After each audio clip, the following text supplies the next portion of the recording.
إلا بسلطان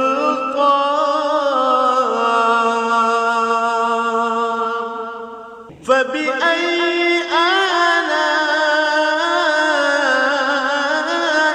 ربكما تكذبان হে জিন ও মানব গোষ্ঠী, তোমরা যদি পৃথিবী ও আকাশমণ্ডলের সীমা পেরিয়ে কোথাও পালিয়ে যেতে পারো তাহলে গিয়ে দেখো, পালাতে পারবে না। এজন্য বড় শক্তি প্রয়োজন। তোমরা তোমাদের রবের কোন কোন অসীম ক্ষমতাকে অস্বীকার করবে? يرسل